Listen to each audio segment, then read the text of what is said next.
Whakalofa atu makau. Mawhala na kai. Kuo I Glennis Library. Ke support e Vagahau Niue week. There's Trish and my auntie. Whakalofa atu. Kokai o me. Ko kwani ka, ko ke matani gen. Ke mam ke ke tau. Whakalofa atu. Ola pola hiatu. Ke mtu, ke haku tamai ko John. Ko fiafia ni au ko plevia moia ke pumpongi. Ke ke si no ma John me hawa family. Ko lai ko puka do ke pumpong ke lata me hawa do. Bawa lima ka. Ya. Pagawai lai tu ke wis mam. Hello. Ka. This is my handsome son boy, second one. Yeah. For me. Yeah. Pagawai ni. Any tips how to learn the Vagahau Niue? Ai Vagahau Niue eu. Koe Vagahau Niue, koe Vagahau Niue ni ka fuhu mea a John gau pe nai. Yeah. Ia pakalopola ke punpungi nei ko matutaki amatoro ke mane ko leo ni au ke John ko hu me ia ko ngoi Vagahau Niue lo eu I leo le ka Vagahau Niue ma John ke pa ko to mama tu hau a ko me hawa to panom to sister ko we lai ma John ya ya ko nei Vagahau Niue ha Ko ya ai te kia ya. Alright, that was Auntie Pele, famous G.I local. You might know her sons, Matthew Faliuka, Nigel, her daughter Susana. I think it's JJ, haven't seen that guy since high school. Nigel, sorry, I apologize if I forgot the rest, but Pele is awesome, always in GI at the weaving groups. Mui he tua. It's a GI weaving group. That's where I got this from. Susana weaved this for me. Fofo and Kahoa. I'll show you what the flyer looks like. Here it is. G.I Niue Language Week. Faahi Tapu. Here opening ceremony. Hone 14th of October. GI Library. That's where we are. Yeah, it's nice and quiet in here. Perfect time to do a takalo. So I'm excited for that. Always an awesome feed after the opening. This is the second event for me for the Niue Language Week in Okalana. All right. Okay. We got the MC. Yep. MC. Yep. MC. We got our famous GI legend. You want to give an introduction?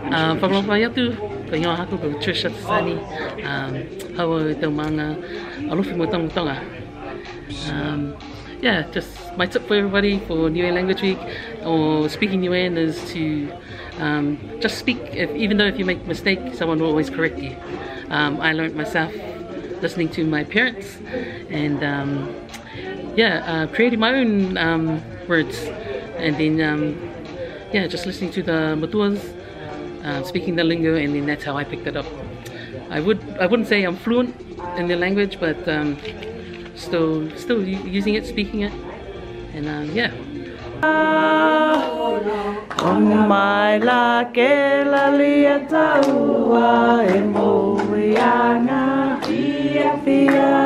Tumai tangaloa, tumai e mua, tumai e tua. Alo, pakalali, e hapu wakamarue. Koe kaune ho. Talanke ho. Tūlai o. Pui o. Kai poi. Tuia. Ko fe tau ke lana ki e Vagahau Niue. Hey. Unai ki mua.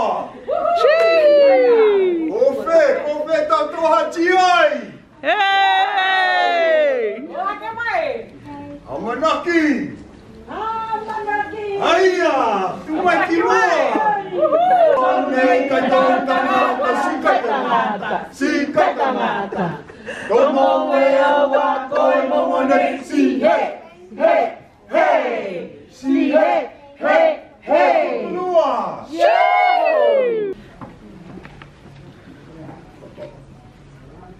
Koe iki he langi ka hahua. Koe iki he langi kua whakalofa mai. Ki niue nei, ki niue nei.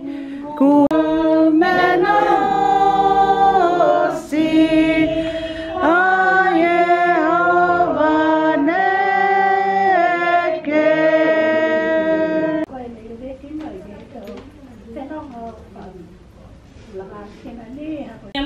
If ke pu e la funua.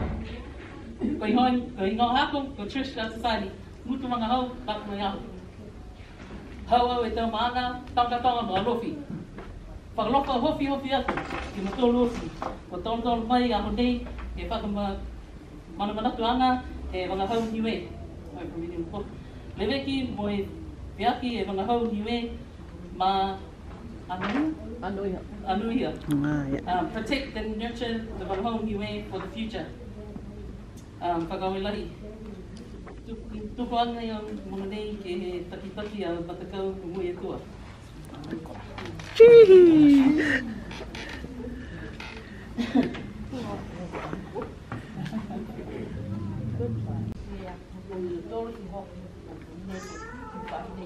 Ang kinanga, Vagahau Niue ha tato. Pakalofo lang atu ke taranga ko palatambay ki Vagahau Niue kasi ni fiha kai. Paguna tu dito mga taman pakalofo lang ke ke liu farine mahana matakompo.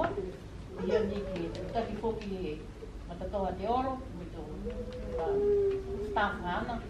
Dia foki mo ke tau mama tua la lahi mai do for area for to do ka so te wa kai man do to fia lo to ya ni ta o ya mama tua ki a ne mo fu ora ko ka ma de la ki kilo mai kai ma ka li ya ni kai ka mo mo ya ni ka ai mo to fulat to es ma pia ni ko to e fulat ya lo ha mata ha mo le ha mata ayo he on time tu for you bobbing on time. Oh, kita kia mui itu, di betul luar ni mana G.I. Tahu tu mau di community hall itu kali-kali, tahu fuo si halau fuo dia halau, si ka apa si, mana mai nani di halau ke G.I. Di mai itu waktu craft group ni nes. Saya aku tu mama tu ni tu aku si ni nano. Mai mua whakawela i mama takau, ni aho nei, longa de mani ka pui whan gei kai. Hopi ni ke mawhalo si tau tol, e maam he aho nei, ai whai kupulai, mai ai toho loa whoki, ni ke se whahang i to tangata ka loa te matang, ka whakawela i mahat. Mui ni aho tau tol, ka mahewe mo kamui whakawe. Tulo. And hello, everyone. Whakalofa atu. Know me, my name is Justin. I'm speaking on behalf of Clinton and the rest of the team at Te Oro Music and Arts Center. Before I say anything, I just want to acknowledge Christine for hosting us here today at Glendennis Library. Thank you for giving us time.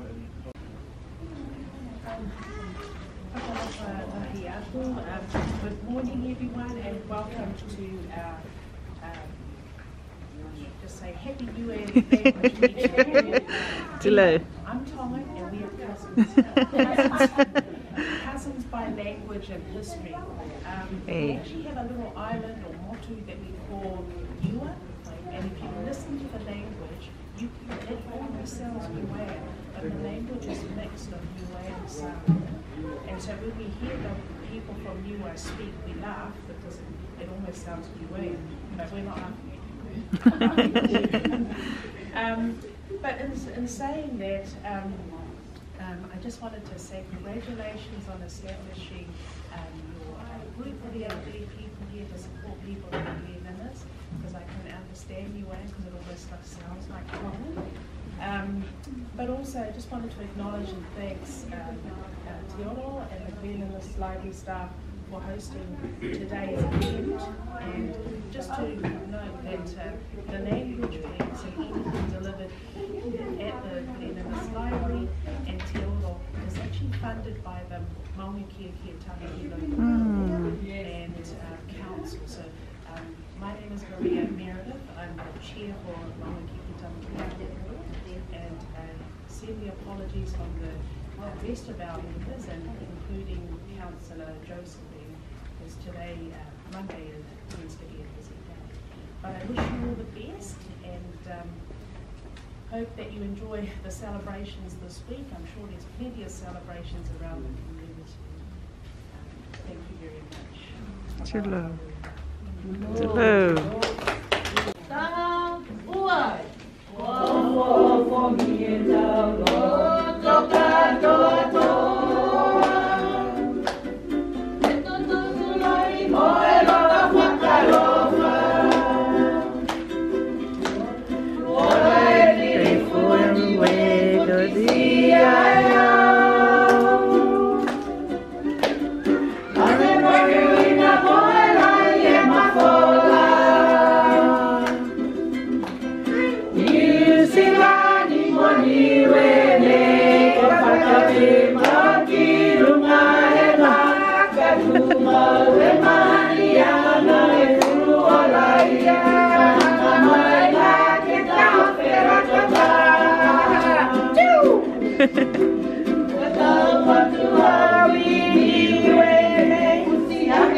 Vagahau Niue. Vagahau ke whangi aki e whahtapu Vagahau Niue. Ke mau e Vagahau Niue hata tolu, mai e kalamona kua ka mata ne Vagahau Niue ke alo mai ka. Mai pehe koe e tua Vagahau Niue ha. Siko pehe Vagahau Niue. Si pehe ka mto mia o siko kai hato he ngongo. Tu se ngongo e, tu se ngongo e. Kau e lahi masu ki te mahua mitaki kua whakatokotota. Ka kau e ka mtore tau mamatua he umai. Tā langa e matakau nei mu he tua. Whana whakataha mai Vagahau Niue. Ka mata ia ka he ka tolu nei loha ke Vagahau Niue o mai ki he matakau he mu he tua. Ke whako e Vagahau Niue. Ka pia e o ana ka pasina he tu tawa whakaniue Moe mumui he tua he tamatanga he Vagahau e lahi. Haia, monuina e aho Vagahau Niue ha tautonu, ia po ki ni me aho pule whakamotu.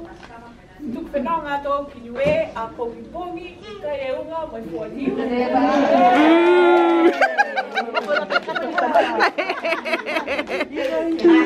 Vagahau e lahi, ki e tunga Justin, ke tō lau matai, ke ni ke lai puli e. We are so privileged and appreciative of these two buildings, the library and also Te Oro, and we could access it.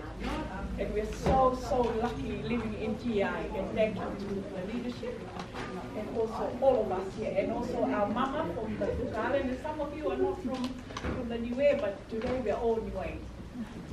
And you're right, Meredith, we do have a relationship. Apparently, the us Niue woman who showed the tongue how to give birth. That's how smart we were. In the history of Niue, but you're right, in some places Niue, they got Tonga names like Kolofo in Makif.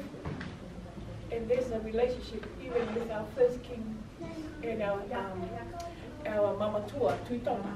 Who came from Tonga. You know, the history, the people who came from Tonga and Samoa, they're relatives. And that's why we look at the way we behave anyway. You're very strong, fasty. We will not give in to whatever. And that's our Mama Tua. Ko huanaki, mo whao, kui Tonga, kui Mamua, mo te takitaki, o mai Tonga, mo Samoa. Tuku mea te tō nene. Ai kapsina a tawhisi mo motu. Ako te Samoa mai te tonga ka te whaki o te kiliku, koe tau puka puka, tangata puka puka.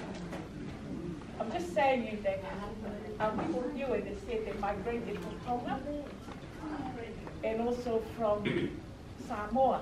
That's what they called the Pisi and Motu. And also in the back where the liku, you can still hear the imene of the liku, the lolongo of the liku. Very similar to the Cook Island way. It's a different way, different sort of dialect. And that's why we know that we are not from the same place. But Motu and the Pisi used to fight. I think we all know that in our history. They don't get on well. And I guess because one comes from Samoa and the other one comes from Tonga, our ancestors, way back in the 1600s. Ai whakawai lahi, ke pamena hea tua te tōru he aho. Dei, mai whahi tapu whoki he Vagahau Niue, mo pone whakabotu whoki. Haia, no no wham tōru si monuina kia. Ua! Tūna e tawai e, iluna e tamohunga. Pia e Vagahau Niue, koe hanga nia ia, e mahani whakaelani, ke whakawhia ke na wiki a New Zealandi, koe hanga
Amen.